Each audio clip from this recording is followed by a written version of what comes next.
You watched the Champions League game? Bro.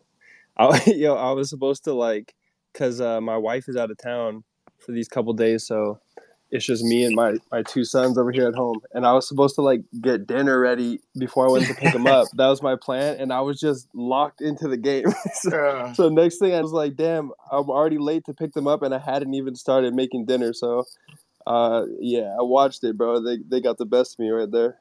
oh yeah. Well, looks like might be Postmates. It is today. Yo, I already ended up figured it out, got them down and everything. But bro, that game was crazy, crazy. Yeah, game was wild. Yeah, but it's dope. What about you? What you get Oh, up to today, man? I know I see you hitting the gym every day. bro, I gotta stay fit, man. I'm not on the field anymore. I don't have no excuse. So Yeah, that's crazy. It's crazy that you just retired, but you kind of just slipped into the darkness like that, though. You know, like how come you didn't make like a big announcement about it or anything? nah, it's not worthy of an announcement. I guess it's on to the next game. We play, then the next generation comes and takes our spot, and the cycle continues. So for me, it wasn't trying to make a big deal about it. It was just, uh, and you never know. I might try to come back, pull a Ray Gaddis. Ray Gaddis for sure, bro. He went from retired to freaking starting. That's insane. So no, it's all good. But yeah, Yeah, that's about it, man. more life, Try to I get up. guess. Right? Yeah, it's crazy too because if you don't wake up early and do it, then like you're not gonna do it. At least from my standpoint. Yeah. No, I bet. So That's what I feel like. It's so. I think about that sometimes. I'm like, man, I'm so lucky that we don't ever have to worry about working out with our jobs. Like our hmm job is to work out. I'm like, dude, I don't even know. I don't even like working out, to be honest. So I don't know what I'm gonna do bro, when I'm done. Like, I'm Operation anything but the treadmill. So oh, for sure, me too. that's why I'll play pickup basketball. I'm doing like soccer. I'm doing F45, boxing, anything but the treadmill, and I'm good. Love that. Yeah, I'm gonna have to join some classes or something. We'll see. Uh-oh. Yeah. What do you do in the off season? You just do pickups and stuff. I You mean, I do. do pickups and I just grind through it. Like I'll run. I do a lot of running by myself, but I don't even necessarily like it. But you got to do what you got to do. Right. Well, at what point? Because like they send us like the off season packets. Do Yeah, you do that? Like the first couple seasons you do that, and you're like, I'll do my own thing now. yeah. Or I, how? I usually do my own thing, honestly, the entire time, and I think most people do, bro. Like I don't. Yeah. I think like the only people who follow those plans to a T are like the people who just finished their first year, maybe. Exactly. And then but after that, everyone's like, oh, okay, like you need to do what works for you, because I mean, and the thing is, people travel in the off season, like Yeah.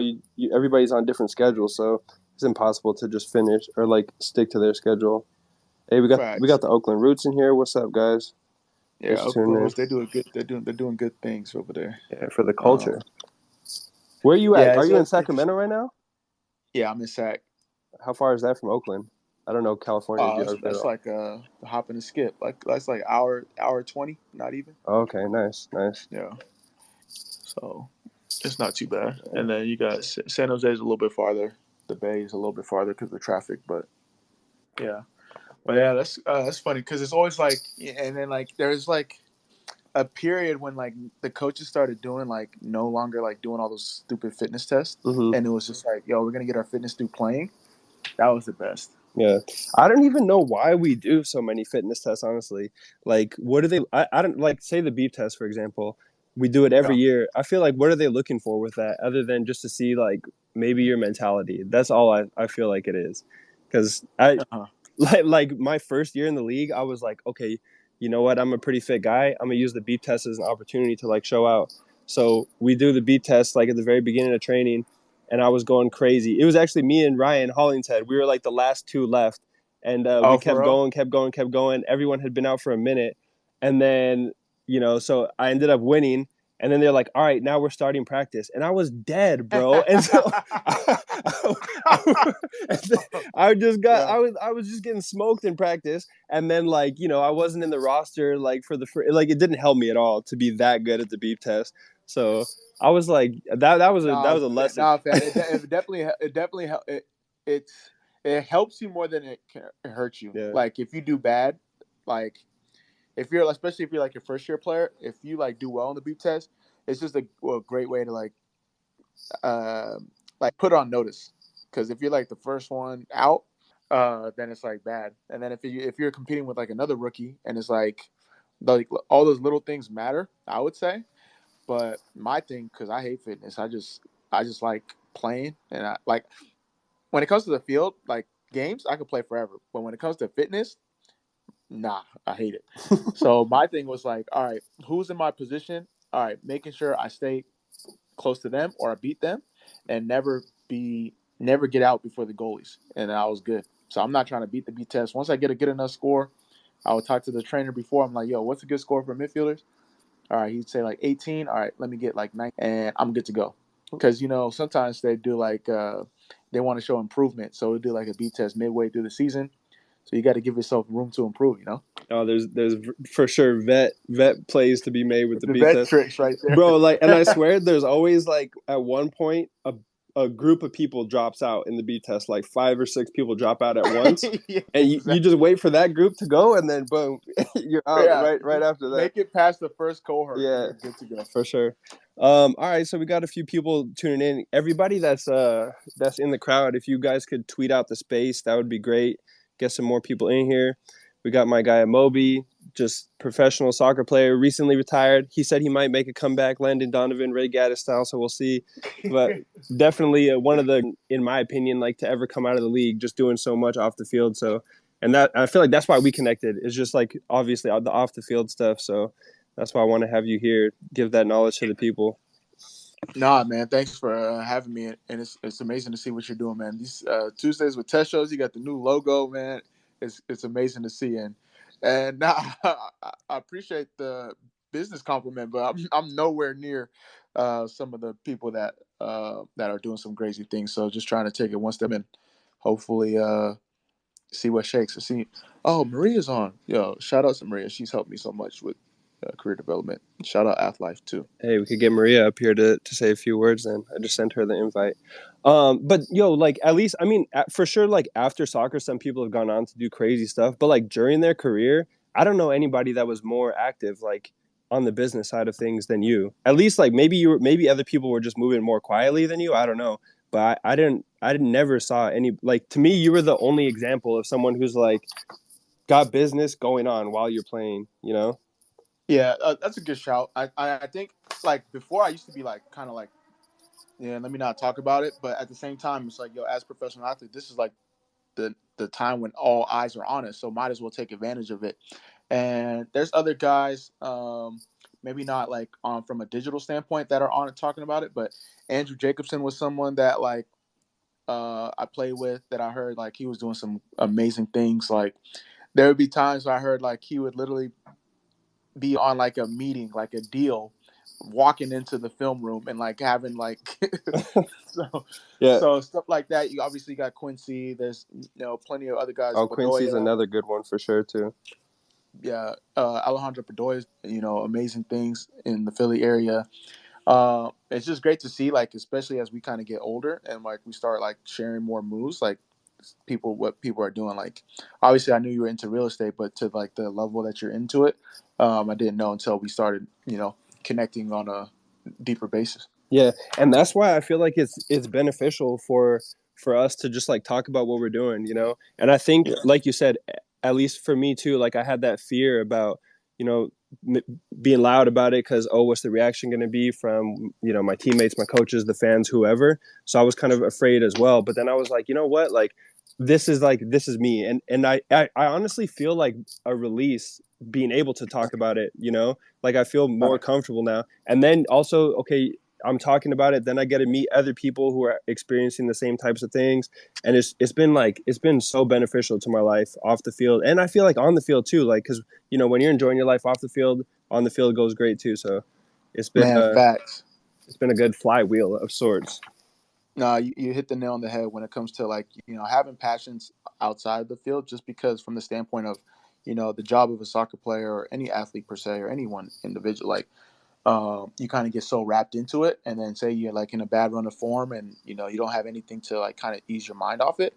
And then another thing, it just helps you connect with like a community outside of sports. Like there's plenty of fans that may be into real estate as well, so these are things that you can connect on outside of soccer. Obviously, when you're, connecting with fans, some of them fans turn into friends, some turn into family. But from the standpoint of just even having conversations, like, yes, they want to ask you soccer questions, but then you want to ask them about what they do too, and kind of be well versed in that if you have share the same passions and different things like that. So it's another way to connect with people. It's another way to expand on some different things. And like we all know, you can't play soccer forever. Yeah, bro. What you said about the fans is like, as a player, a lot of times, like, so say you go into the field, the fans are just like one big blur of people, and it's Hmm. just like and so you might see some familiar faces, but they're just all kind of part of the. And actually, like, since I've been doing this Tuesdays with Tesho, I got a lot of the same people tuning in, like Robin, for example, here every single time. And like, so I feel like I've Shout out to gotten to Robin. know, yeah, shout out to Robin. She's always here, like number one fan, like, and I've actually gotten to know her. And I feel in a way that I feel like most athletes don't get to know the fans, because you go out on the field, you see the people cheering, yelling, but you don't know like who they are as a person. The same way that Exactly. a lot of times the fans don't know who we are as people. So I feel like doing this has been nice, kind of both ways, like getting to share myself, but then also getting to learn back from the fans. And then I got other people that are that, like you said, that are into real estate or into business, personal finance, or have been asking me questions like, hey, I'm on this part of my journey, can you give me some advice or some resources or whatever? It's been dope, bro. It's been dope. Nah, most definitely. I think the best thing I'm waiting to see a Tesho's Tuesday live, like watch party type situation, man. I'm gonna have to come out to Orlando for that. No, I need to do it for sure. I need to do it. Hey, Robin came up here. So what's up, Robin? Well, first off, I just want to say, hey, missed you at the games. Hope your leg is all right. Um, Yeah, yeah. and I looked into that short sale, bro. That was a whole mess. There was, Oh, yeah, really? there was liens and like other issues, so I let that ride. But it was Hey, but good like I told you, information. yeah, you got the information, then you move on. Yeah, So it's all good. Robin's over here trying to buy a house, so she's been saving up, looking Hey, for deals. congratulations. Yeah, I just want out of looking for. apartment life. I mean, my apartment is nice, but I want to wash a dryer, I want a yard, and I want a dog. Okay, what kind of dog are you looking to get? Well, my wife wants a golden retriever, so that's first. I want a Belgian Tavern, which is like a German Okay. Shepherd, but Mm. not as inbred, so they're healthier and slightly bigger. Oh, okay. Nice. Nice, nice. Yeah, well, keep just getting that information, keep looking, keep making offers. It'll work out for you for sure. I'm working on it. And Yeah, Yeah, oh, I haven't been to Orlando. I was gonna say, by the way, my goal I'm at, I'm 3/4 of the way there. that's awesome. So, all right, I'm gonna let Yeah, y'all at the talk. beginning of the year, Amobi, we did like I did like one of these talking about goals and whatever. A lot of people were telling me their goals, which was dope. And I've been checking up on people too. I haven't I just forgot. think like staying accountable and like having someone to stay accountable with when it comes to goal setting. That's what it's all about. So, Yeah, to hear you say, "Geez, 3/4 of the way there." That's what it's all about. And then yeah, Tesho having the space for people to share, and then community within that. That's everything. yeah. All right, so let me dive a little bit into what you're doing day to day now. So obviously we talked at the beginning. You're working out in the morning, but then what? After the workout's done, what's going on in the business world for you? All right. So like full on schedule, or just like in general, like you want like after workouts, I come back, change whatever, get my breakfast, do my Bible study, all that stuff. So right now I'm doing obviously a frugal athlete. So an online financial media platform where we try to help promote prudent financial practices and smart career decisions amongst professional athletes and student athletes. So a lot of that stuff is kind of outreach and just making content, setting podcasts, doing all the things that you need to do to uh, grow a business. And then outside of that, I do some business development and strategic partnerships consulting. One being for Soccer Ventures for their Black Star Initiative, helping grow the game of soccer in the Black community, helping expose the Black community soccer, and ideally use soccer as a vehicle to grow not only in the sport but out of sport. Doing the same thing for a mental health organization called the Cheat Code, and is essentially doing transformational healing solutions through uh, three different forms of therapy. Got audio therapy, narrative therapy, and brain spotting. So we try to do some corporate training, different things around that, whether it's athletes, executives, and companies that need mental health programming in a different way. And then outside of that, just doing like kind of the personal brand, doing some stuff with 2 Cents FC. We do the weekly show, do some personal content. Me, Tesho. I like to stay busy. Can't really keep my hands in one place, and Got a little bit of everything. yeah, see what sticks from there. How did you get partnered up with those two organizations you were talking about?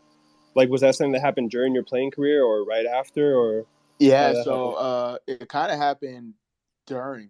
So with cheat code, that happened. I did an internship with Uninterrupted, LeBron James media company. One of the head executives, we have a great relationship. He knew that I was thinking about moving on, and he had mentioned this opportunity. He's connected with the folks, and so I was doing it like small time, part time consulting while I was playing my last year in Austin. And then now that I'm done, it's more hands on, still kind of part time because I want to do some other things. And then with FSV, it's kind of like the soccer world's small. So my former agent, before he moved on to Adidas, he's one of the leaders at FSV, specifically the Black Star Project, and we had been connecting, and he had mentioned an opportunity to come in as like a part-time consultant and trying to help them push their initiative and mission along. So that's what I'm doing. Hopefully, we can get some stuff rolling. And if anyone's interested to learn more, definitely reach out. Yeah, for sure. Honestly, I like that just model of doing a little bit in a bunch of different places, instead of putting all your eggs in one basket. I feel like that's how I'm wired too. Like I feel I don't know. I like to have going on at once just to stay interested, stay active. So it's dope that you've been able to do that in your already like so early into your retirement. You've been able to like find that. Nah, thanks, man. I think the biggest thing is like, you'll hear the quote like a lot of times if you try to do everything, you end up doing nothing. So it's just like kind of getting your priority ranking in order and just kind of being able to be clear in the value that you provide and just making sure that if you say you're going to do something, that you do it. Because a lot of times some people say, oh, well, he's doing a lot, jack of all trades, man. But um, the full quote of that is actually jack of all trades, master of none, but master of some is better than none, or better than one. So I try to take that approach of, if I'm going to do something and I'm involved in it, give it my best, and hopefully can do um, it to the best of my abilities and provide value. And why shortchange yourself? We only have one life to live, so might as well go after one. I think it might be our generation and the younger generation of can't really sit still and wanting to do a lot of things or having the freedom to do a lot of things. So just making sure I provide value to uh, the people I'm working with and make it make sense for me. Yeah, that's dope. No, I think for sure you like with our generation, it's going to be a change, man. Especially now that everybody's working from home and stuff. I think it's going to be a big change towards more just like consulting type work. But we'll see how it goes. Yeah. Um, what was I saying? Us Oh, having no. Nigerian parents, they're not really, they don't really understand how. For real. They say you got to, that's why, bro. I always tell the story like when because I was going to school to be an engineer and I left early. My dad was so pissed at me, bro. But like now it's all right. But at the time, like, they're like, man, you're going to be an engineer. What's better than that? So, Exactly. yeah. They like stability. But Yo, so when you're going to these like consulting gigs, obviously like you spent your whole career as a professional soccer player. Do you ever feel a little bit nervous? Like, dang it, am I like qualified to speak on this or that? Even though no, like you've been thinking definitely. about this stuff, like that's kind of what makes me nervous, even with personal finance, which I feel like I know a decent amount about and I've been talking about, but I'm still sometimes like, ugh, then like, am I qualified enough to talk about this stuff? No, yeah, you're definitely right. So there's definitely been moments like of imposter syndrome, and then like moments where you don't like I haven't valued myself as much as I have because I'm like, well, they only know me as a professional soccer player. So like, I don't have any. Well, I'm not telling people what to invest in, so I don't have to worry about that. But like, I don't have any credentials around finance. It's basically doing the research on my own and using my own personal stories and the people that I interview and doing all those things. So um, there's been times where it's like I'll do like a workshop and they're like, "Yo, how much do you charge?" And I'm like, I don't know." So things like that, or just like being in different rooms and like not speaking up because you just don't feel like I don't want to say don't feel like you're worthy, but you don't feel like you have an expert opinion. But with the help of different mentors, and I know Maria's on the chat as well. Like I've made it this far for a reason, um, and just kind of establish myself and uh, prove myself. Like just like in soccer, there's only so many people that can call themselves a professional athlete, um, and even like you can attest to it. Like even though we are professional athletes, we still hold ourselves to like an unbelievable standard, which is like good and bad. The same holds true in business. Like you started the business for a reason, you provide value for a reason, and obviously, if people keep reaching out to you or if opportunities keep coming, it means you are of value. So stand in your truth. That's my biggest like thing when it comes to that. I like that. Yeah, just don't underestimate yourself, I guess, is the main thing. Fabian, what's up, bro? How you doing? Hey, what's up, guys? I had a quick question. Amobi, when you kind of started your brand, when did you make that jump to like possibly like opening up something to write off your taxes as a business owner, like content creator as well? And I'm kind of in that place where it's like, oh man, maybe I should get some paperwork done or talk to a financial advisor. Because if I'm going to go into merch and if I'm going to do those things, there's going to be write offs and things that have to go along with it. But when did you kind of make that decision? No, that's a great question. It took me a year to like finally like do that because when I initially started, I wasn't prepared at all in terms of, all right, do I really want to do this full time? Is this just kind of like a part time thing? Am I even going to make enough money to like consider it as as tax write offs and tax deductibles and different things like that? So once I did the first year, that second year I started like taking it more serious and started applying some of the tax deductions that I could. And then like did you see a financial advisor, or how did you get that advice, or did you have a guy or yourself? Yeah, so I definitely consulted my CPA and then Mhm. talked to a financial advisor as well, but mostly CPA because they're the ones handling my taxes. Perfect. And then did you see it viable as like go ahead and kind of do merch, or like what made you decide to go ahead and do merch and things like that? So for merch, it was basically because when I first started a Frugal Athlete, we were just writing blogs and we didn't have enough like reach or views to like get anything from like affiliate links or sponsored posts or we didn't have any courses or anything like that. So for us, merch was just the easy way to get some notoriety, build some brand buzz, and then also make a little bit of money. Um, so for me, it wasn't anything in house. So I did it through drop shipping. So it was able to, keep track of it, and the inventory was handled. Customer support was handled outside of what I had to do. So it's basically just using my brand and putting it on like Printful. There's other platforms, but Printful is the one I use. So thank you, I appreciate No, that. no doubt, no doubt. All right, we got your girl Maria up here. Hey, Maria, how you doing? Hey, Tesho, how are you? It's good. It's good. Moby's been speaking highly of you, so thanks for The coming up. legend. Hey, Amobi. How you doing, Maria? How's everything? I'm good. Good to see you or talk to you. Yeah, pleasure. Yeah. You got to give the people a rundown. People don't know how much you've helped so many MLS athletes and professional athletes. Well, thank you. So, Tesho and for the others in the group, Maria, I've known Amobi for many years. I work for AthLife, and AthLife is an organization that partners with MLS, NFLPA, NHL, NBA to help athletes in career development and education advising as they're transitioning or thinking about that transition. So I've had the pleasure of following Amobi's career. And obviously, Amobi, you're incredibly talented and a hard worker.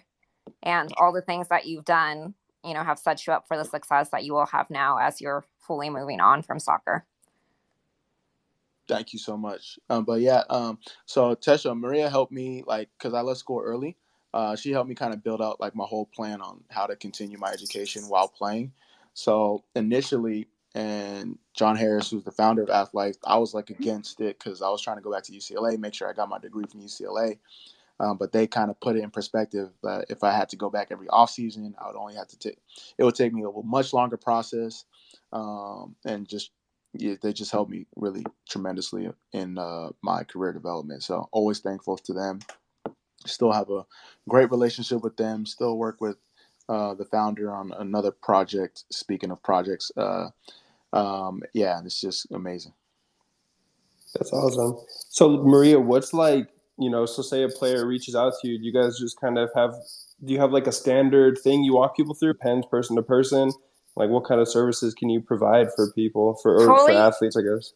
Sure. It totally depends person to person. And then, so we're contracted by the leagues and unions. So for example, Major League Soccer, if a player is interested in one-on-one advising, whether it be education advising, like in Amobi's case, or career development, like working on the resume, their LinkedIn profile, career assessments to figure out their interests and things they can be doing now. They contact MLS player engagement, and then they refer them out to us. And then I'm the advisor serving that group. And then it looks different for the different leagues and unions that we work. But for soccer, that's how it works. It's through MLS player engagement. Okay.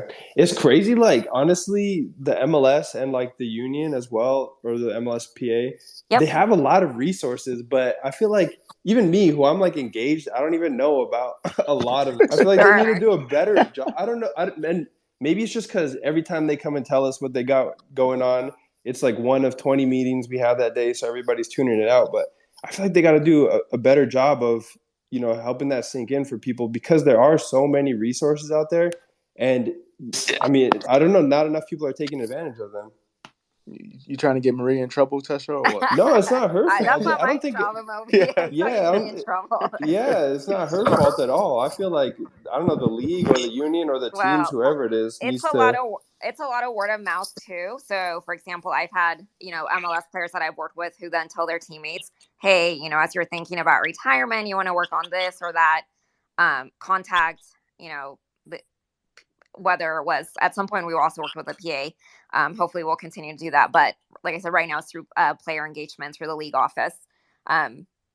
They pass the word around. But yeah, so a lot of that is shared in the meetings, whether it's your union meetings. Probably right now it would be coming from when the when the league player engagement goes to the club and share some of the resources available to you guys. Do you guys work with a lot of like foreign players? Because obviously, like in MLS specifically, there's a ton of players from. Definitely. Amobi probably knows because we've actually been in several MLS events together. Yes, I've worked with players from outside of the U.S.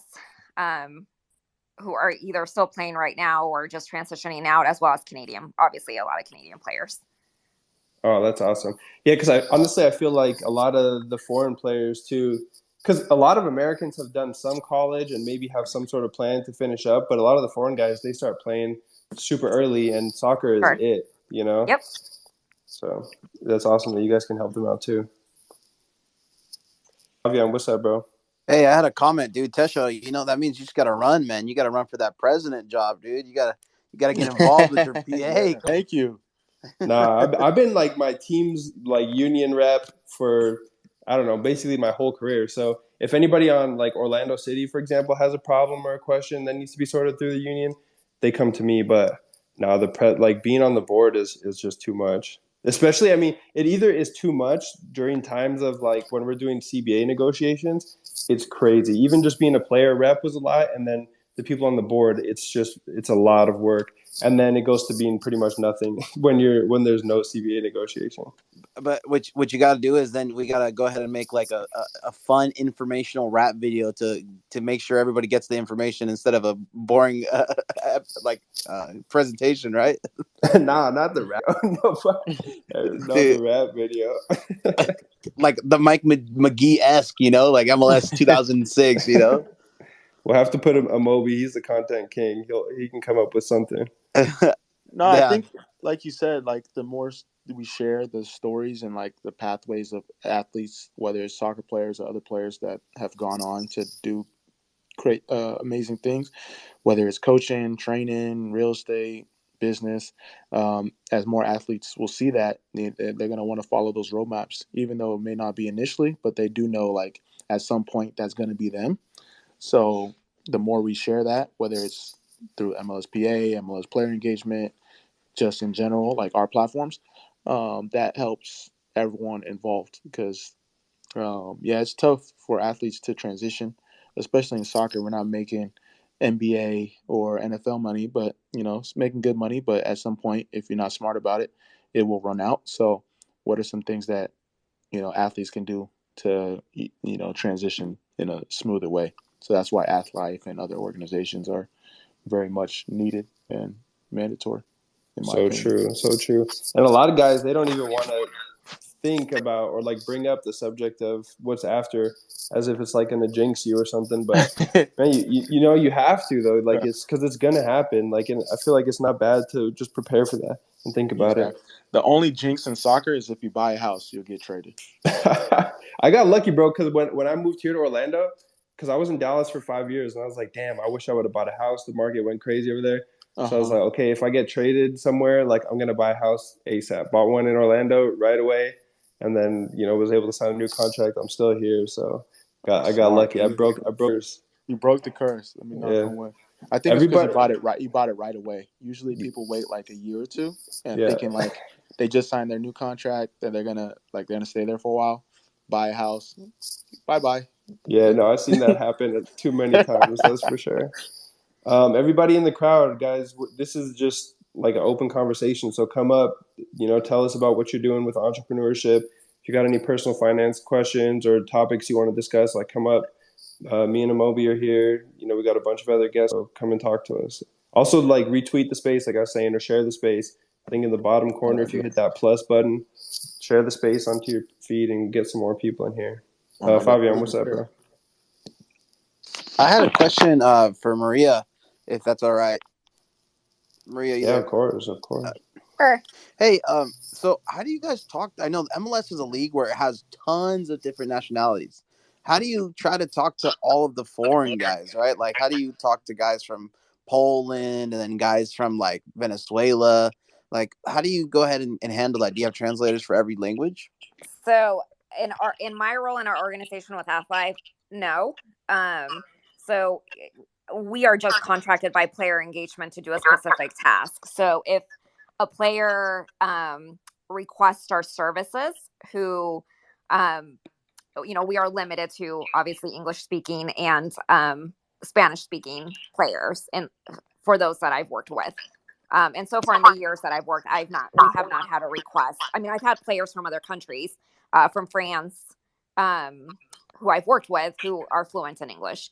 Many players that I've worked with who are outside of, who are from the U.S. or Canada, are also fluent in English. Thank you. Yep. Yeah, that was a good question. In my experience, like, yeah, English and Spanish covers almost everyone. Like, almost everyone can get by in either English and Spanish. There's at least on my team, there's been some more Portuguese speaking guys. But most teams, I think it's like English and Spanish gets pretty much everybody in the league. Tesho, how's your Portuguese?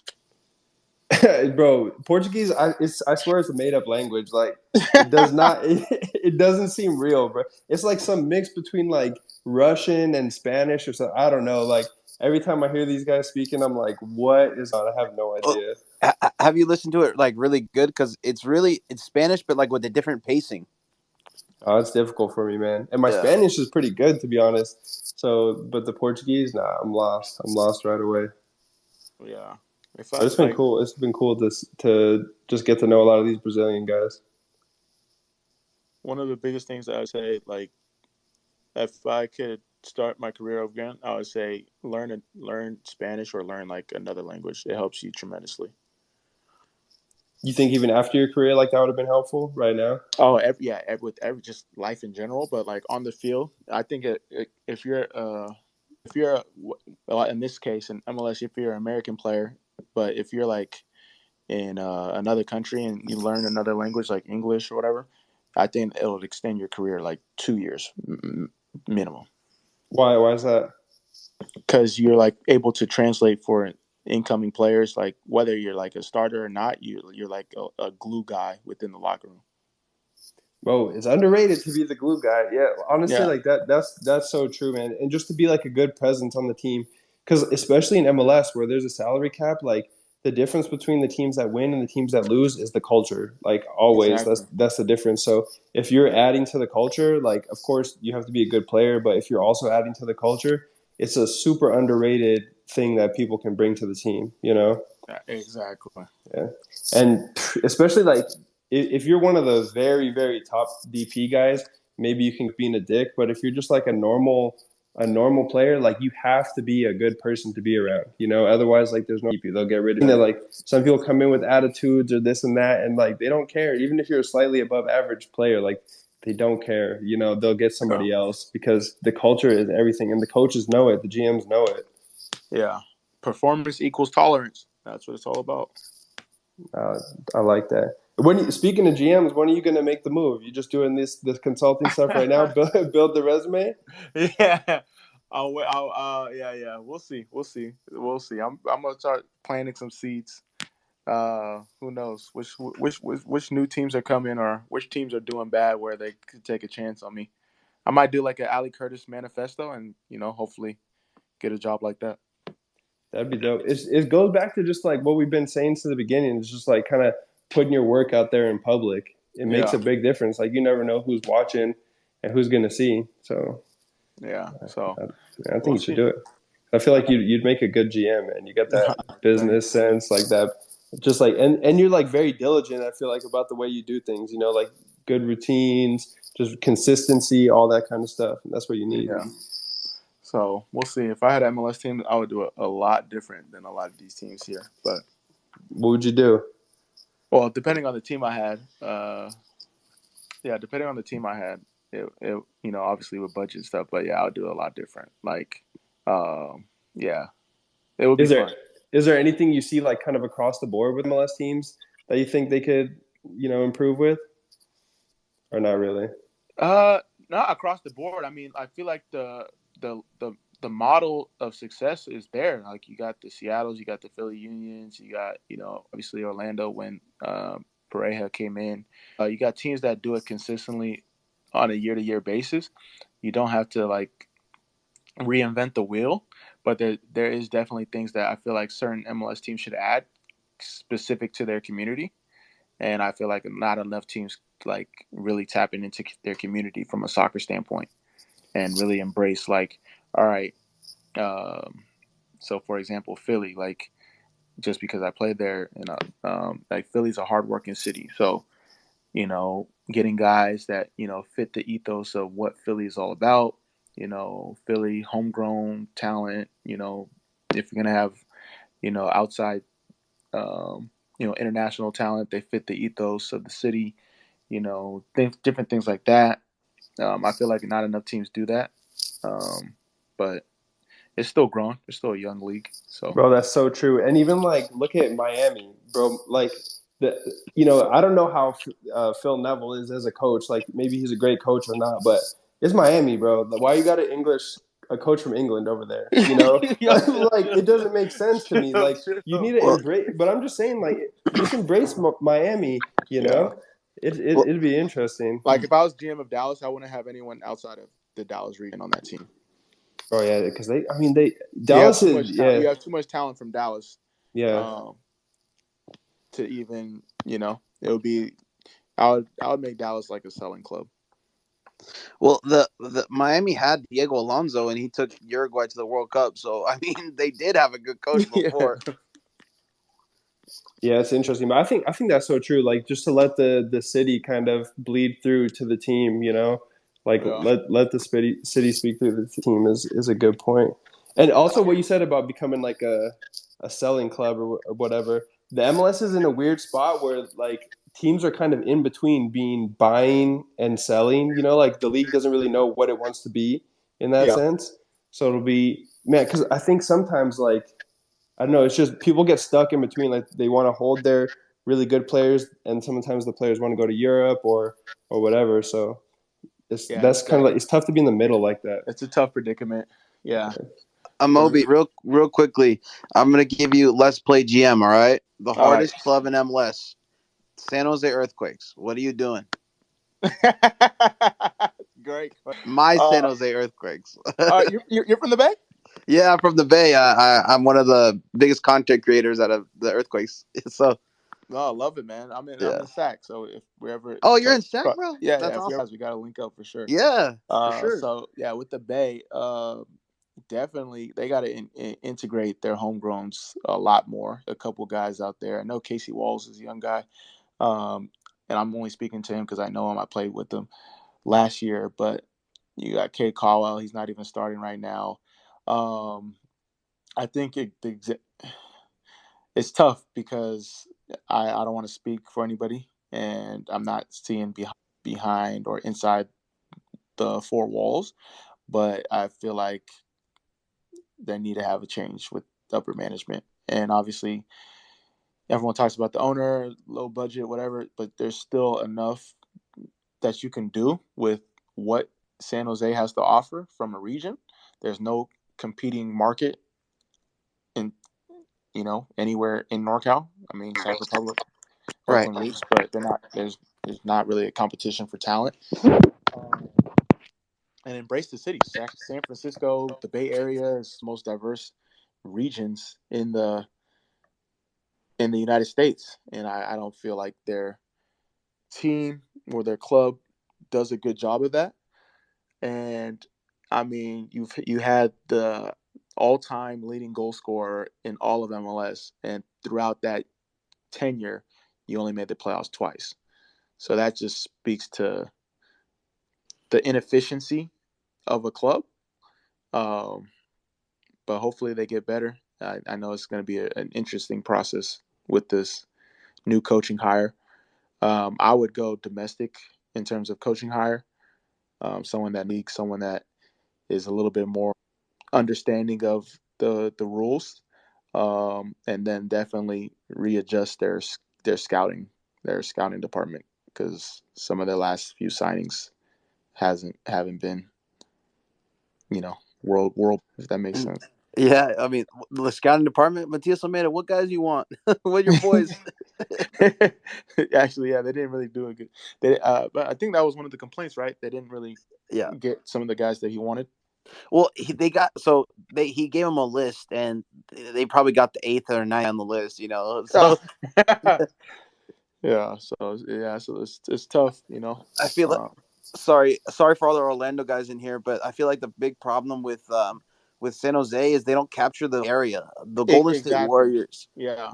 the Golden State Warriors do a great job capturing like the whole Bay with their San Francisco jerseys and then their Oakland jerseys and then the Bay jerseys. So it's like they find a way to integrate everybody. I think personally, I thought the Quakes 2 team should play in a Diddy because that's another way to kind of integrate the rest of the Bay. So let's say Quakes 2 plays in SF and then the Quakes play in San Jose, and boom, right there. Now you have two whole cities that can see your content or can see your teams. I felt like that was a missed opportunity. I had a question where I asked a whole bunch of Quakes fans where they were like, oh, where would you want to see Quakes 2 play if they didn't play in San Jose? And they were all over like Salinas, Monterey, and all these places in California, in the Yeah. Northern California area. So Yeah, that's a great point. And I think like even having like now you have Oakland, now you have Monterey, you have a lot of history in the Bay Area from a soccer standpoint, doing stuff within that and taking advantage of that.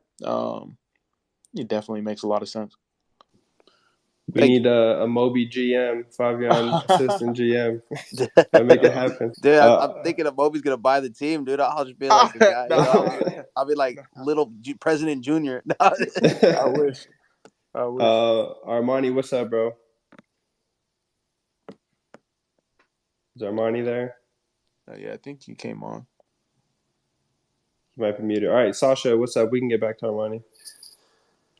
Hey, so I was just wondering, kind of first part is for Tesho. Like, I know that you were super involved in real estate and obviously personal finance, but you talked about how retirement for athletes is kind of a scary thought. I'm actually a well, I graduated with kinesiology. I'm going back to get my master's, and that's something that I've talked to kind of like some college level athletes about is like having a backup plan.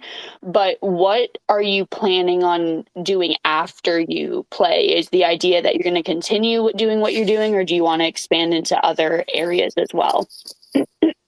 Honestly, I don't know. Thanks for that question, by the way. But I don't know too specifically.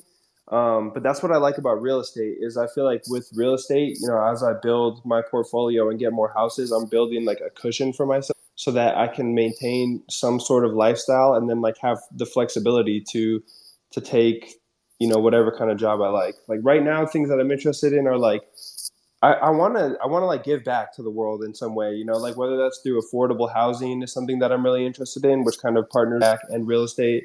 So maybe something like that. But like a lot of times, if you want to give back, you might not get paid a lot. So that's why I'm trying to invest a lot up front, so that if there's a job that I really like that doesn't pay that well, I'm free to take that job.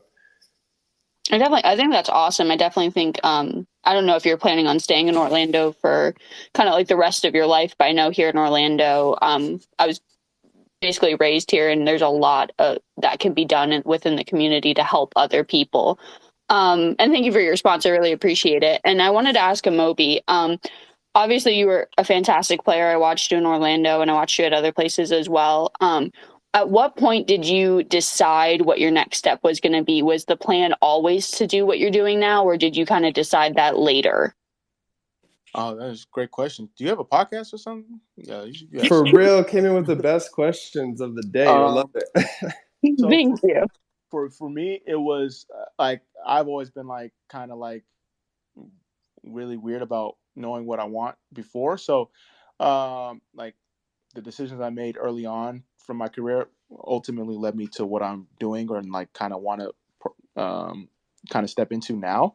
I didn't really take that full like dive into it until till I was in Orlando when I first signed my new contract with Orlando and was really like, all right, now I've established myself with my school schedule. I'm about to be done with that.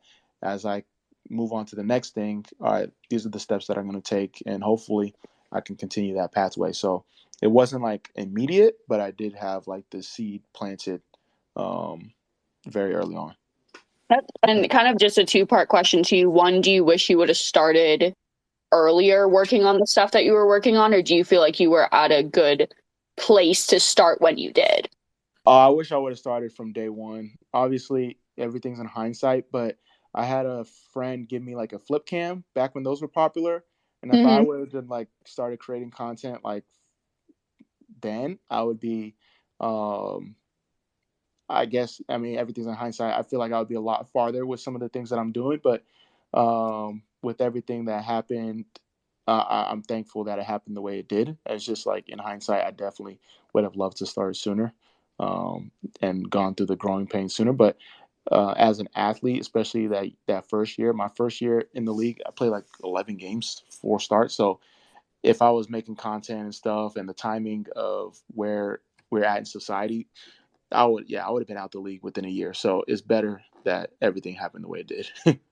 That's an awesome way to look at it. And the second part to that question is for so I'm about 20, I am 23. But what advice would you give to people who maybe want to kind of get into this style of like entrepreneurship? What's some advice that you would give people maybe at my age that are kind of looking more for security rather than taking risks, especially coming out of COVID when everyone was basically out of work? What advice would you give? No, that's a great question. I think it's, obviously, so both me and Tesho are first generation Nigerian Americans, or what Tesho's Nigerian Canadian. So I grew up with stability. I'm the oldest of 4 siblings. So even taking risks now is not something I just like willy nilly do. So I think it's the stability, and then from a entrepreneurship standpoint or passion project or side hustle or whatever it may be, start with one, try to solve one problem, and then go from there. And as you continue to fine tune your skill sets, fine tune what it is that you want to do, fine tune the problem that you're solving, then you can, slowly scale from there. But definitely take that approach, and that's the approach that I take too.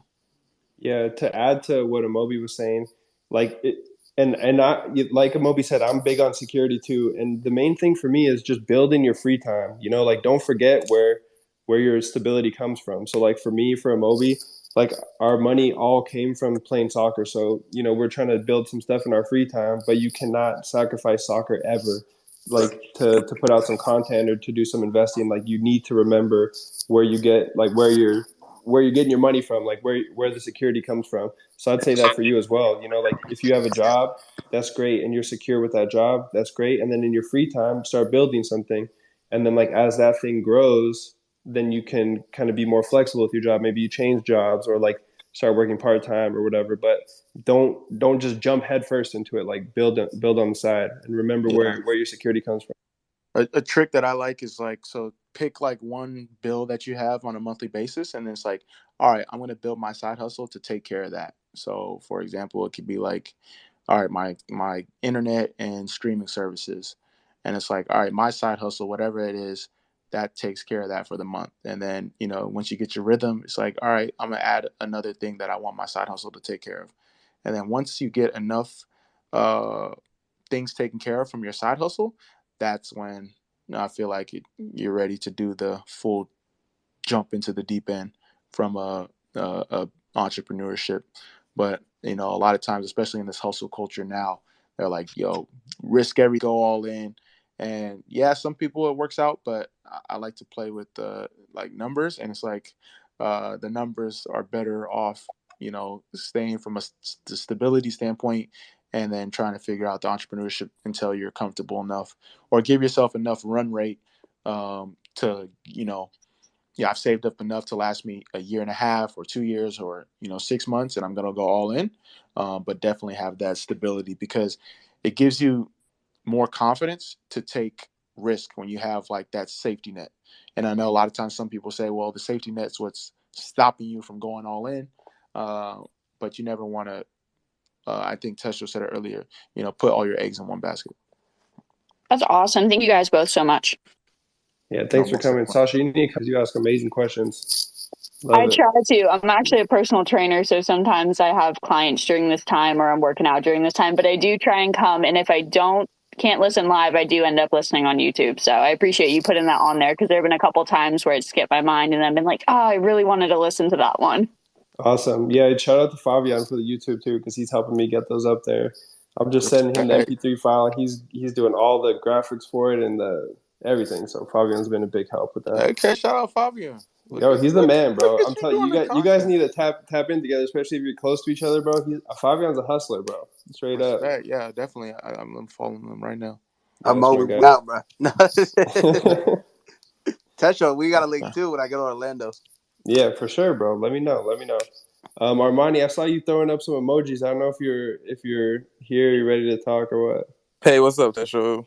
What's My up? name is Giorgio, and I just want to say thank you for inviting me, and you're doing a really great job out partnering with the fans.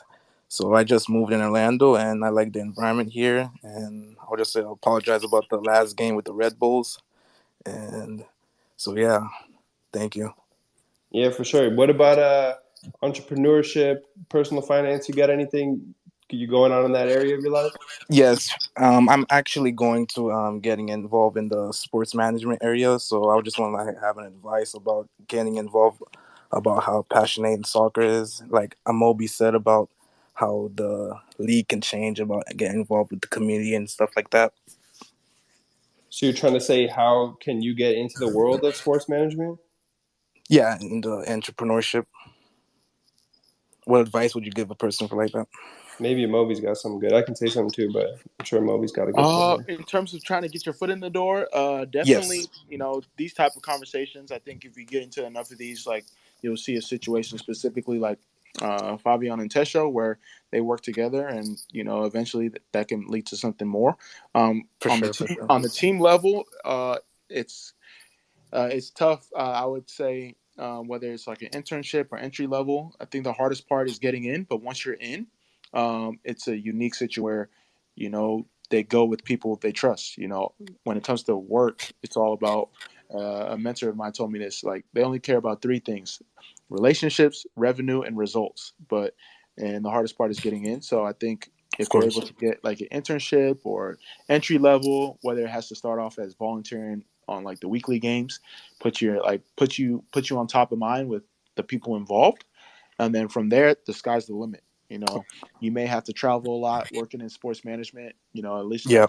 in the early years, but once you establish yourself, there's a lot of opportunities. And I think the biggest thing of advice that I would say is that sometimes if you want to work in soccer, you might have to go through hockey or baseball. You might have to start off in another sport, Hmm. uh, just to get you in the door. But once you're in the door, the buffet of options is plentiful. But it's a grind, based on All people right. out there. Thank you so much. Bro, what I Yeah, would say too definitely. is just start making some sort of content. Like, and Fabian probably has some good advice here too. But I would just say, like, make content. Like whether it's a podcast or you just write up like a weekly report on the team or whatever it is. Like, that's something you could do for free in your spare time. So just start doing that. Put yourself out there as like the guy who knows about whether it's Orlando City or the Hmm. MLS in general or whatever. Like, just like let people know that you talking about that. Build up a track record, and then you like say you apply for an interview with the team, you can say, look, this is what I've been doing. Fabian, go ahead. I'm sure you got a good point here. Yeah. This is all great advice. I love it. The biggest thing for me that's kind of different was use your Twitter as kind of like a LinkedIn. Twitter these days is actually really strong.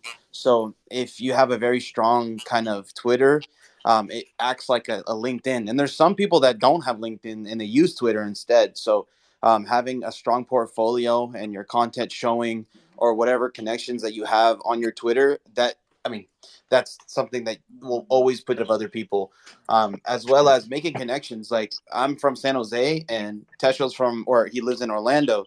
I just hopped on, and I got Tesho to trust me, and we built a friendship, and he let me go ahead and make content for him. So kind of just go for it. If you want to make it happen, you just have to go ahead and make it happen. So For if sure. you just try, you just got to try. Yeah. Thank you guys.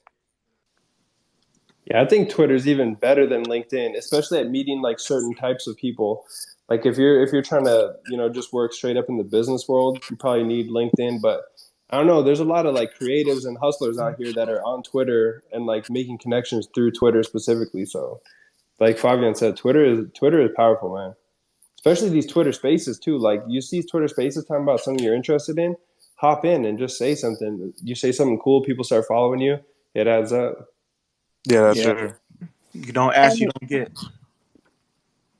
if you don't mind me jumping in for a second, Tesho and Amobi don't remember me, but I did actually work for Orlando City for about 6 years. I was game day operations and equipment, and I actually started off just volunteering for 2 years. Um, it was a great way to get more, and I would say the thing is just show that you're consistent and that you give a lot of effort, and that you're going to be there like most of the time, whenever, and basically do what you say you're going to do. And as long as you show up and like show out and show that you're a really consistent, reliable person, then it definitely does look better to teams. Super good. That's great advice. Great advice. Yeah, that's Thank you. wonderful advice. All right. We got this guy Ridner that's in the audience. He was saying he had a question, but he hasn't come up here. This is your last chance, Ridner. We're about to cut the space real quick. All right. Looks like he doesn't want it. Amobi, what you got to plug, bro? Tell people where to follow you. All the stuff you got going on. Oh, my bad. All right, yeah, Tuesdays with Tesho. Yeah, make sure you guys check that out. I'm loving these chats. I feel like you got like a talent booker now. You're getting, guests every week, different topics, questions. So excited to see where you take it when you finally do the live show. Let me know. I'll pull up. I'm actually going to be in Orlando in September, so I'll definitely hit you guys up if you have a home game. other than that, if you want to connect with me, obviously I'm doing a little bit of everything. Twitter, Amobi Says, Instagram, all that, Amobi Says, and then a Frugal Athlete on the website, www.afrugalathlete.com. Love that. Yeah, and I pinned his Frugal Athlete thing to the top, so make sure you follow him. Follow him, like you said, on Twitter, Instagram. Amobi's got so much good content. Always dropping knowledge with entrepreneurship and personal finance type stuff. So if that's what you're into, follow Amobi. And future GM too, so you want to get on his good side. Good looks, man. Appreciate it. Yeah. All right, guys. Well, thanks for tuning in. I'll be back next week. Don't know with who, don't know what we're talking about. So if you got any ideas, hit me up on the DMs, hit me up, whatever. Just tweet at me. Yeah, I'll see you guys next week. Much love, bro.